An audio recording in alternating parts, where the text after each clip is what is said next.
محترم ناظرین السلام علیکم۔ امریکہ میں جو بھی آگ لگی ہوئی ہے نا، یہ آگ بجھنے کا نام نہیں لے رہی ہے اور بھی زیادہ یہ آگ آگے کو بڑھ رہی ہے، جیسا کہ میڈیا رپورٹ کے مطابق میں آپ سے بتا رہا ہوں۔ فی الحال مفتی سلمان اظہری صاحب نے اس سپر پاور کے لیے کیا کہا ہے، کیا میسج دیا ہے قوم کو، ہندوستان کے اور تمام پوری دنیا میں دیکھنے والے ہمارے لوگوں کو جو ہمیں دیکھتے ہیں، الحمدللہ دل سے آپ کا شکریہ، جزاک اللہ۔ آپ اس بیان کو مکمل سن کر جانا، صرف چند منٹ کی باتیں حضرت نے بتائی ہیں، لیکن اتنی قیمتی باتیں بتائی ہیں کہ اگر آپ نے اپنے دل کی تختی پر ان کو نوٹ کر لیا، حقیقت میں بہت کچھ آپ کو سیکھنے کے لیے مل جائے گا۔ چلیے پہلے آپ کو ویڈیو دکھاتے ہیں، لیکن ہاں ایک بار ہماری بات سنیں، کچھ لوگ ویڈیو لمبا بتاتے ہیں تو آپ برائے کرم برائے مہربانی ویڈیو کو لمبا نہ بتایا کریں۔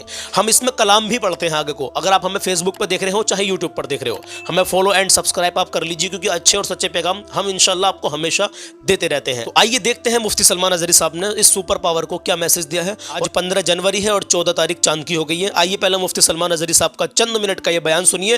اس بیان کو سننے کے بعد میں آپ کلام سننا یا مت سننا آپ کی مرضی ہے، لیکن اس اپڈیٹ کو مکمل دیکھ کر سن کر کے جانا۔ حضرت نے کیا کچھ کہا ہے۔ آج کی ویڈیو تھوڑا لیٹ آیا تھا، اس کے لیے معذرت چاہتے ہیں۔ والدہ کی طبیعت ٹھیک ہے، اللہ کا لاکھ لاکھ شکر ہے۔ مکمل بنے رہنا میرے ساتھ میں انشاءاللہ تعالی۔ اس کے بعد میں آپ کو اللہ کے نبی کا فرمان بتائیں گے، اور ہاں آج کا کلام بہت ہی زبردست ہے۔ نبی سے عشق الحمدللہ جو لوگ کرتے ہیں، سبھی کرتے ہیں ماشاءاللہ، لیکن آپ کی تڑپ اور بھی زیادہ بڑھ جائے گی الحمدللہ آج کا کلام سننے کے بعد۔ تو دیکھیے مفتی سلمان اظہری صاحب نے کیا میسج دیا سپر پاور کو۔ وقت کا سپر پاور جس کے پاس پیٹرول میزائل کی کوئی کمی نہیں، جو پوری دنیا میں دادا گیری کرنے میں مشہور ہے، امریکہ سے لے کر یورپ اور نہ جانے کتنے ممالک ایک ساتھ کھڑے ہیں۔ کیا کبھی آپ یہ نہیں سوچتے، ہماری آنکھیں تو بہتی ہیں، درد تو ہوتا ہے، تکلیف تو ہوتی ہے، لیکن پراؤڈ فیل بھی ہوتا ہے کہ اتنے سارے کتے اگر بھونک رہے ہیں تو ایک چھوٹے سے علاقے کے لیے مہینے بھر 40 دن سے جنگ کر کے تباہ کر ڈالا، بم بارود سے پورے شہر کو راکھ کر ڈالا۔ فلسطین کی لیکن بات میرے عزیزوں، میری اس گفتگو کو یاد رکھنا، چند دن آئیں گے پھر دیکھنا آپ انہی غزہ کے بچوں کے ہاتھوں میں پرچم اسلام لہراتا ہوا دیکھیں گا، بے شک بے شک، اور ان ظالموں کے آنکھوں سے آنکھیں ملا کر بات کرنے والے جوانوں کو پوری دنیا آلوچنا کر رہی ہے، تنقید کر رہی ہے، یہ بچوں کے قاتل ہیں۔ ایک نکتے کی بات عرض کر رہا ہوں، ہاسپٹل پر بم گرا دیتے ہیں۔ آپ کو پتا ہے فلسطین میں ابھی تقریباً 8000 بچے مارے گئے، اللہ، جن کی عمر 6 مہینے، سال بھر، 2 سال، 4 سال، 5 سال۔ بچوں کو کوئی بھی نظام سے تعلق رکھنے والا ہو رحم کی نظر سے دیکھتا ہے، کسی بھی دھرم والا ہو، لیکن یہ ظالم کیوں بچوں کو مار رہے ہیں پتہ ہے؟ وجہ صرف یہ ہے، وہ خوف ستا رہا ہے جو اقبال نے 100 سال پہلے کہا تھا، سنا ہے قدسیوں سے میں نے کہ وہ شیر پھر ہوشیار ہوگا۔ اقبال نے کہا تھا، سنا ہے قدسیوں سے میں نے کہ وہ شیر پھر ہوشیار ہوگا۔ کون سا شیر؟ نکل کر کے صحرا سے جس نے الٹ دیا تھا تخت روما کو، بے شک بے وہ شیر شک، پھر ہوشیار ہوگا۔ یہ اسرائیلی وہی کام کر رہے ہیں جو ان کے باپ دادا فرعونی طاقت کیا کرتے تھے۔ فرعون کو نجومیوں نے بتایا تھا کہ ایک بچہ پیدا ہوگا جو تیری سلطنت کو ہلاک کر دے گا، اور اس خوف سے اس نے 1 سال کے اندر 12000 بچوں کو قتل کر ڈالا تھا۔ اللہ، نجومیوں نے بتایا تھا فرعون کے خواب کی تعبیر میں 12000 بچوں کو قتل کر ڈالا، لیکن جو بچہ اس کی سلطنت کو ہلاک کرنے والا تھا وہ موسیٰ علیہ السلام تھے، پیدا بھی ہوئے ہیں، اور فرعون کے گھر میں ہی اللہ نے ان کو پالا۔ آپ کو پتا ہے، تفسیر اٹھا کر کے دیکھ لیں، جب حضرت موسیٰ علیہ السلام کی ماں، ان کی ولادت کا وقت قریب آیا تو تہخانے میں گئی، بیٹا پیدا ہوا۔ حالات ایسے تھے کہ فرعون جو بھی بچہ پیدا ہوتا ذبح کر دیتا تھا۔ قرآن میں آیا یذبحون ابناءهم ویستحیون نساءهم، لڑکی پیدا ہوتی تو زندہ چھوڑ دیتے تھے، بیٹا پیدا ہوتا تو ذبح کر دیتے تھے۔ اللہ، اب موسیٰ علیہ السلام جب پیدا ہوئے تو کیا کیا؟ خدا کی تقدیر اور اس کی حکمت کے فیصلے آپ کو میں بتا رہا ہوں، تفسیر سے تعلق رکھنے والی بات۔ اللہ تعالیٰ نے موسیٰ علیہ السلام کی ماں کے دل میں یہ بات ڈالا کہ ایک لکڑی کے صندوق میں ان کو رکھ کر کے دریا میں بہا دو، وربطنا علی قلوب۔ اللہ تعالیٰ فرماتا ہے کہ ہم نے ان کے دل کو باندھ دیا، مضبوط کیا۔ کس کو؟ حضرت موسیٰ کی ماں کو۔ انہوں نے ایک صندوق میں موسیٰ علیہ السلام کو رکھا اور دریا میں بہا دیا۔ موسیٰ علیہ السلام کی بڑی بہن بہتے ہوئے صندوق کا پیچھا کرتے ہوئے جا رہی تھی، دیکھ رہی تھی کہاں گیا ہے صندوق۔ سیدھے فرعون کے باغیچے کے کنارے جا کر لگ گئے۔ فرعون کی اولاد نہیں تھی، فرعون کی بیوی وہ باغیچے میں ٹہلنے آئی تھی، دیکھا ایک صندوق آ کر لگا ہے، گلاب جیسا حسین بچہ ہے، اٹھا لیا، پیار کیا اور لے کر کے آئی۔ فرعون سے کہنے لگی کہ ہم اس کو اپنا بیٹا کیوں نہ بنا لیں۔ پہلے فرعون تو ڈرا کہ کہیں وہ میری سلطنت کو ہلاک کرنے والا بچہ یہ تو نہیں ہے۔ بیوی نے کہا کیسی بات کرتے ہو، یہ تو دریا سے بہ کر کے آیا ہے، تمہیں پتہ نہیں مولا کہاں سے بہا کر تمہاری ہلاکت کو لائے گا، تمہاری ہلاکت کہاں سے آئے گی تمہیں اندازہ بھی نہیں ہے۔ سنو میری بات کو۔ فرعون نے بیوی کی بات مان لی۔ موسیٰ علیہ السلام کی پرورش فرعون کے گھر میں ہو رہی ہے، فرعون کے گھر میں، اور وہ بھی کس شان سے؟ موسیٰ علیہ السلام پیدائشی بچے ہیں، دودھ پلانے کی بات آئی تو کسی دایا کا دودھ آپ پکڑتے نہیں۔ موسیٰ علیہ السلام کی بہن بھی وہاں کھڑی سب دیکھ رہی تھی، فرعون کی بیوی سے کہا میں ایک دایا کو جانتی ہوں جس کا دودھ ہر بچہ پکڑ لیتا ہے. کہا بلا لاؤ, ہم شاہی خزانے سے اسے انعام بھی دیں گے. وہ گئی اور اپنی ماں کو لے آئی. اپنی ماں کو لے آئی. موسیٰ علیہ السلام اپنی ماں کے گود میں گئے, جیسے ہی سینے سے لگایا دودھ پینے لگ گئے. بادشاہت میں خوشی, اور موسیٰ علیہ السلام کی ماں کو انعام و اکرام بھی دیا گیا. ہر بچے کی پرورش کے لیے موسیٰ علیہ السلام کی ماں کو فرعون کے گھر میں رکھا گیا. تمہیں پتا ہے رب تبارک و تعالیٰ کی حکمت کے فیصلے. وَمَكَرُوا وَمَكَرَ اللَّهُ وَاللَّهُ خَيْرُ الْمَاكِرِينَ. میرا رب فرماتا ہے کافر منصوبہ بناتے ہیں اور اللہ خفیہ تدبیر کرتا ہے, اور رب کی خفیہ تدبیر غالب آتی ہے. موسیٰ علیہ السلام جوان ہوئے فرعون کے گھر میں, فرعون کے گھر میں جوان ہوئے. اس کے بعد پھر آپ نے جب اپنی نبوت کے بعد دعوت حق پیش کی تو فرعون جانی دشمن ہوا. اس کے بعد جو حالات ہوئے آپ کو پتا ہے. فرعون موسیٰ علیہ السلام کو مارنے کے لیے پوری فوج لے کر پیچھے نکلا. موسیٰ علیہ السلام سمندر میں چل کر کے آگے گئے, راستے آپ کے لیے کھل گئے. فرعون بھی اسی راستے پر آیا. اللہ فرماتا ہے کہ ہم نے سمندروں کو ملا دیا, غرق کر دیا فرعون کو. ایک چھوٹی سی تاریخ میں آپ کو بتا رہا ہوں, 12,000 بچوں کا قتل کیا اس ڈر سے کہ مجھے ہلاک کرنے والا بچہ نہ پیدا ہو. لیکن جو بچہ تیری سلطنت کو ہلاک کرنے والا تھا وہ تیری ناک کے نیچے پرورش پا رہا تھا. آج ان ظالموں نے غزہ کے ہزاروں بچوں کو صرف اس لیے مارا ہے کہ یہ بڑے ہو کر کے مجاہد نہ بن جائے, یہ بڑے ہو کر کے ہمیں آنکھ دکھانے والے نہ بن جائے. اور بعض آفتہ اسٹیٹمنٹ میں یہ کہتے بھی ہیں ان بچوں کو قتل کرنے سے ہمیں کوئی خوف نہیں, کوئی آپتی نہیں ہے, کوئی تکلیف نہیں ہے, اس لیے کہ بڑے ہو کر کے یہ ہمیں آنکھ دکھانے والے بنیں گے. یہ ڈر تمہارا بتا رہا ہے کئی ہزار بچوں کو بھی تم قتل کر لو, لیکن تم اللہ کی اس حکمت سے غافل ہو. ظالموں, وہ ان قریب پیدا ہوگا جس کو دنیا صلاح الدین کہتی ہے. وہ ان قریب ہوگا. میرے عزیزو, آج کے نوجوانوں سے میں یہ کہتا ہوں, تمہارے دور میں بھی یہ ڈرا سہما ہوا جو ماحول ہے لوگ بنانے کی کوشش کر رہے ہیں. ابھی دیکھنا اور حالات خراب کیے جائیں گے. ہماری حکومت آئے گی تو مسجدوں کو توڑ ڈالیں گے, مدرسوں کو توڑ ڈالیں گے. ان ظالموں کو لگتا ہے تمہارے سارے بلڈوزر میں ہی طاقت ہے. صرف طاقت اسی کا نام ہے.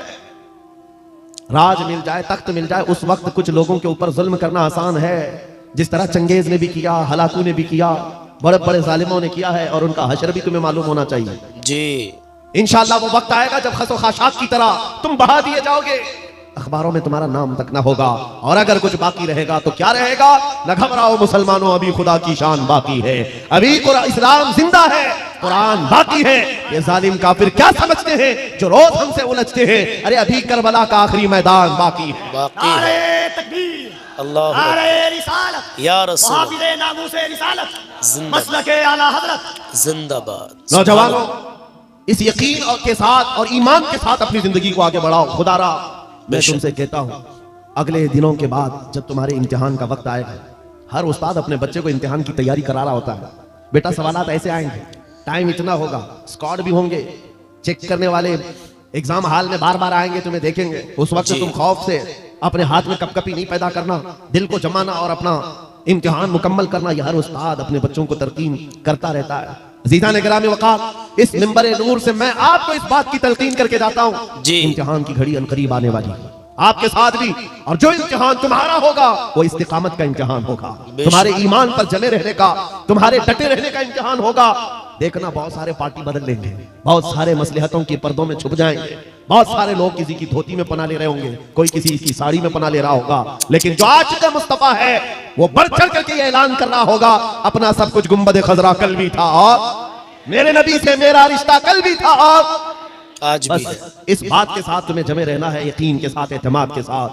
عزیزان گرامی وقار, کون سی ایسی طاقت ہے, کون سی ایسی قوت ہے جس نے اسلام کو ختم کیا یا ختم کرنے کی طاقت رکھتی ہے؟ اللہ کریم جل شانہ خود قرآن پاک میں فرماتا ہے, یریدون لیطفئوا نور اللہ بافواہہم ویأبی اللہ الا ان یتم نورہ. اللہ فرماتا ہے یہ ظالم اپنے منہ کے پھونکوں سے اسلام کے چراغ کو بجھانا چاہتے ہیں, اور اللہ تبارک و تعالیٰ اس چراغ کو مکمل کر کے رہے گا. اسلام, ابھی آپ سن رہے تھے, اسلام تھا, اسلام ہے, اس کے ساتھ کچھ نہیں ہونا ہے, آپ کا امتحان ہونا ہے. ہمارے مرنے کے بعد اللہ تعالیٰ اس دین کی حفاظت کے لیے اوروں کو پیدا کرے گا. وہ قادر مطلق چاہے تو سخت جانی دشمنوں سے بھی ایمان والے پیدا, سخت جانی دشمنوں سے بھی ایمان والے پیدا کر دیتا ہے. ماشاءاللہ, سبحان اللہ, سبحان اللہ. ایمان تازہ ہو گیا اس بیان کو سننے کے بعد میں. مجھے امید ہے کہ آپ لوگ بھی یہاں تک رکے رہے ہوں گے. جزاک اللہ خیرہ. میرے عزیزو, اپنے والدین کی عزت کریں, کبھی کسی کا دل نہ دکھائیں, اپنا حسن و اخلاق اچھا بنا کر رکھیں. ابھی جانا مت نبی کا فرمان سنیے.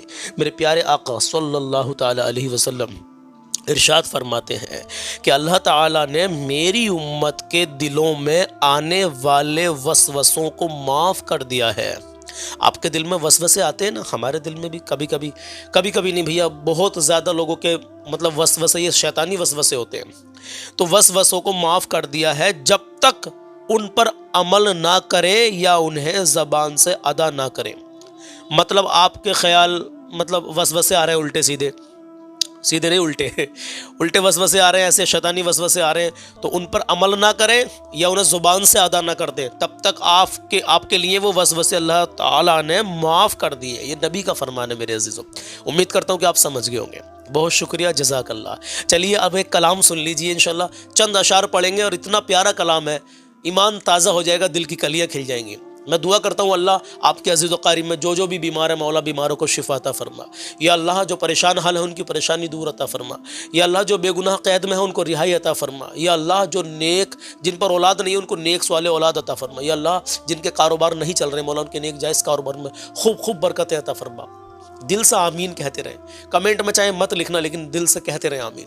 یا اللہ جن پر کوئی کاروبار نہیں ہے ان کو نیک جائز کاروبار عطا فرما۔ یا اللہ مومنوں کی غیب سے مدد فرما۔ یا اللہ جہاں بھی مسلمانوں پر ظلم ہو رہا ہے مولا ان کی غیب سے مدد فرما۔ یا اللہ بالخصوص ہمارے ملک ہندوستان میں امن اور سکون عطا فرما، آمین یا رب العالمین۔ آئیے میرے عزیز اپنا حسن و اخلاق اچھا کر لیجیے، کبھی کسی کا دل مت دکھانا، اپنے ماں باپ کی عزت کر لینا، اللہ اور اس کے رسول کی محبت دل میں بساؤ، نبی کی پیاری سنت چہرے پہ سجاؤ۔ کل ہم سنکرا منکرا ایک گاؤں پڑتا ہے رامپور ضلع میں، وہاں گئے تھے ہم، تو وہاں پر ایک ہمارے بھائی ملے جن کا نام تھا معراج بھائی، ماشاءاللہ۔ تو اندھیرا ہو رہا تھا وہاں پر، جب کہ انہوں نے ٹورچ جلا کر دیکھا تو بولے بھائی ہم تو آپ کو روزانہ دیکھتے ہیں ماشاءاللہ۔ تو یہ ان کی محبت تھی، انہوں نے پہچان لیا، جزاک اللہ بھائی۔ اس وقت بھی شاید وہ ان کی فیملی ہم کو دیکھ رہے ہوں گے، بہت شکریہ۔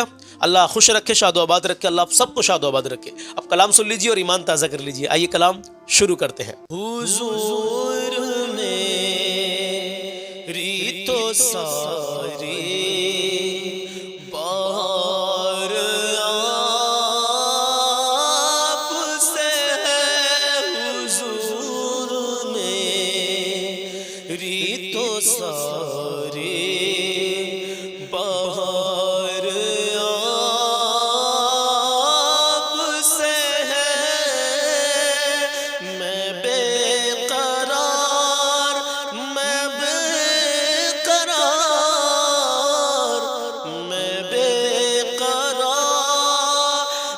تھا میرا قرار آپ سے ہے، حضور میری تو ساری بہار آپ سے ہے، میری تو ہستی ہی کیا ہے، میرے غریب نواز، میری تو ہستی ہی کیا ہے، میرے غریب نواز، جو مل رہا ہے مجھے سارا پیار آپ سے ہے، جو مل رہا ہے مجھے سارا پیار آپ سے ہے، میں بے قرار تھا میرا قرار آپ سے ہے، حضور میری تو سارے بہار آپ سے ہے، کہاں وہ عرض مدینہ، کہاں میری ہستی، کہاں وہ عرض مدینہ، کہاں میری ہستی، یہ حاضر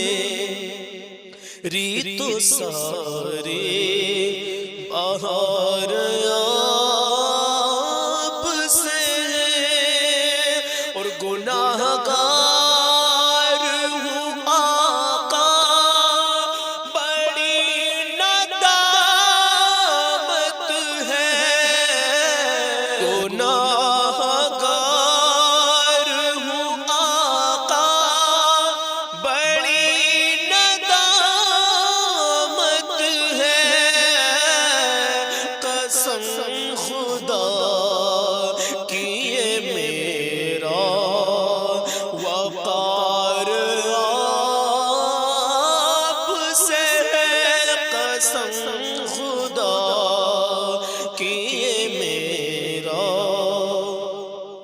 وقار آپ سے میں بے قرار تھا میرا قرار آپ سے ہے حضور میری تو سارے بہار آپ سے ہے اور محبتوں کا صلہ کون ایسے دیتا ہے محبتوں کا صلہ کون ایسے دیتا ہے سنہری جالیوں میں یار غار آپ سے ہے اب مقطع سنیں اور کہے جی لگا کہ یا رسول اللہ حضور آپ کی یادوں میں اشک رحمت ہے حضور آپ کی یادوں میں اشک رحمت ہے یہ تیری آنکھ ضیاء اشک بار آپ سے یہ تیری آنکھ ضیاء اشک بار آپ سے حضور میری تو سارے بہار آپ سے میں بے قرار میں بے قرار تھا میرا قرار آپ سے ہے حضور میری تو سارے بہار آپ سے ہے تو میرے عزیز و دعاؤں سے نوازے کہ اللہ اپنی بارگاہ میں بس قبول کر لے ہمارے پڑھنے کو اور آپ کے سننے کو انشاءاللہ ملتے ہیں کل صبح 10 بجے اپنا خیال رکھ کے کمنٹ باکس میں اپنی رائے کلام کے بارے میں اور جو مفتی سلمان نذیر صاحب کا بیان تھا اس کے بارے میں بھی اپنی رائے ضرور پیش کرنا جزاک اللہ اللہ حافظ